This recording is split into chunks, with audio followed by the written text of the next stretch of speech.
Okay, today's Q&A is about vegetable oil. And the question is there anything wrong with just going to the store and buying a bottle of just corn oil or pure corn oil or canola oil or something like that without hashgacha?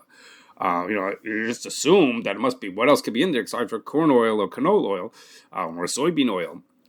So is it okay to just buy it without hashgacha, just as is, because it is what it is, and nothing, those sound very kosher to us. So the answer to it is that although the corn or the soy, etc., is inherently kosher, there are two possible issues that can come about because of the equipment that's used to process it. The first is that oil that's used by consumers, just about all of it, or that's used in commercially to make finished products, goes through a process called distillation, which removes the odors, some undesirable odors, out of the oil. This distillation process is called deodorizing because it removes the odors. Basically, what it involves is you heat the oil up to a very specific temperature, where the parts with the negative odors will evaporate out of the oil, and the rest of the oil will stay behind, and that makes the oil have a better odor. People appreciate that better. So that same deodorizing equipment could be used for animal fat, similar to the way it's used for oils. And there's almost nothing, there could be little or no cleaning in between one product and the next. So if a person gets oil that's ready for use, I mean, not like crude oil that might be used, I don't know, by some in certain facilities, but if you get regular cooking oil that you buy in the store, it needs hashgacha to make sure that the deodorizing was not done on non-kosher kalim. As a little bit of an aside, in Shulchan Aruch it speaks about, in Siman Kuf Gimel and Kuf Yudalet, it speaks about that tam of animal fat is lefkam into other foods, and the reason why that din doesn't apply nowadays is exactly for this point, because of deodorizing, that negative taste of the negative taste that it would impart is removed by the deodorizer. So the oil we have is not the same. Is essentially, the oil and fats are not essentially not the same as what was in the same Shulchan Aruch.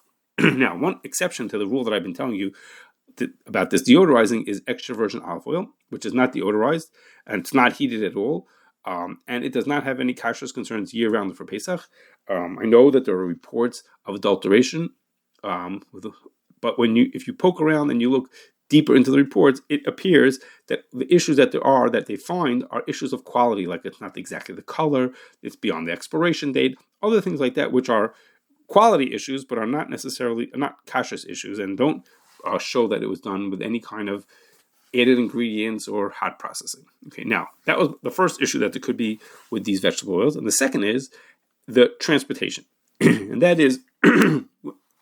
There's a factory someplace where they extracted the corn oil out of the corn or the soybean oil out of the soy, and then from there it gets moved around from place to place in bulk transportation. It has to get deodorized, and it has to get bottled, and it has to even get from one city or one country to the next.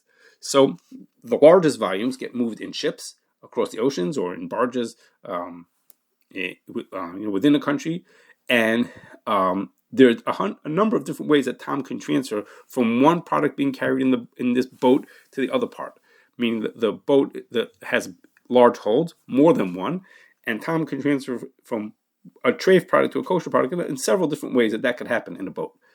Once it gets to land, then the oil will get moved around by rail cars or by tanker trucks.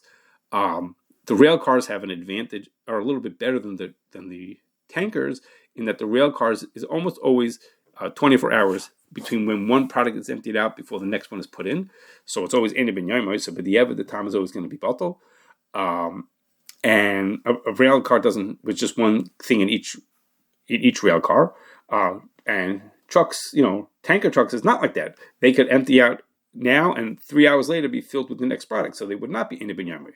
But they have a different advantage, and that is that the tanker walls the tanker trucks. The walls are made of very thin metal, and any time that would be absorbed into there would be batal b'shishim into the next oil that's being carried in there.